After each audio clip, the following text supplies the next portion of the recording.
মাতৃভূমির প্রতি সহজাত টান থাকা এটা একেবারে প্রাকৃতিক একটি বিষয়।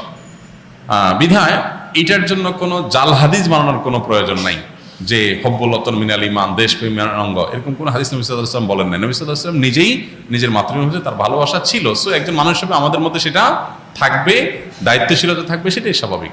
আলাদা করে জাল হাদিস বানানোর প্রয়োজন নাই। যাই হোক, তো মাতৃভূমির প্রতি টান এক জিনিস, আর সেটাকে পূজা করা আরেক জিনিস। ইসলাম আমাকে এটাকে পূজনীয় করতে বলে নাই। বিধায় সংখ্যাগরিষ্ঠ মানুষের বিশ্বাসের সাথে যেমন যায় না। এই গীত বাংলাদেশকে কেন্দ্র করে লেখা হয় নাই, এটা বাংলাকে কেন্দ্র করে লেখা হয়েছে, যেটা পশ্চিমবঙ্গ পূর্ববঙ্গ মিলায়া। অতএব এই জ্ঞান মূলত এই দেশের জন্য না, যার কারণে এই গীত বা স্লোগান বাংলাদেশের এটা পরিবর্তন হওয়াটাই হলো যৌক্তিক।